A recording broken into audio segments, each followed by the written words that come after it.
ce gimbiya, ke ce sarauniya a mata na duniya.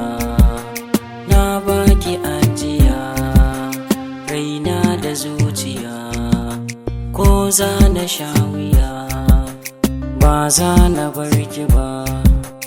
Ƙauna da ni da ke junanmu mun rike, ba za mu farrake. Zo nan idan fake na ce ina da ke, so ne na ɗan rike. Zo nan mu zagaya. Hafsat na da kyau, haƙoranta fes da kyau, hancinta na da kyau, ƙafafunta tsawo da kyau, idanunta sun yi kyau, gashinta ma da kyau.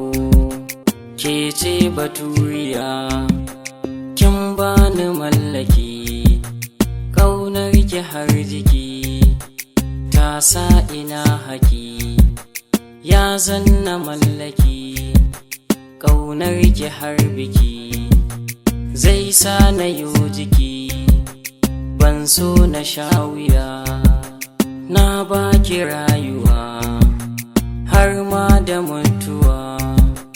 Ke ce kike zuwa, jikina ke zama ruwa, so na ta yaduwa, ya sa ni damuwa.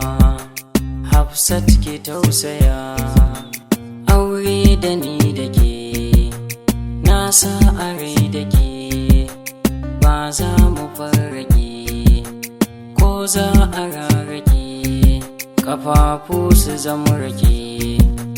Ni zan riƙe kike, me zan yi juriya, kan san ki na yi jiri, har ma ina buri.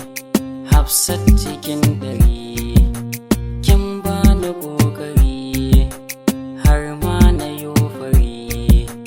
In dai kina buri, dan zo na durƙusa, so ne sinadari, ya sa ni haɗari, ya ja ni har gari. Neman tabarraki, zan zo na mallaki, a bar yin alfahari, so ya yi mamaya.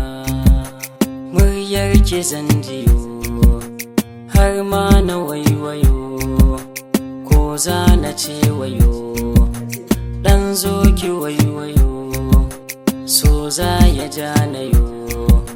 Laifi aje da ni, sarƙa na sha wuya, ba za na barki ba. Ke ce uwa uba, komai na duniya, farko da jijiya, kin bani zuciya, so ya zamo guba, rashi na ke duniya.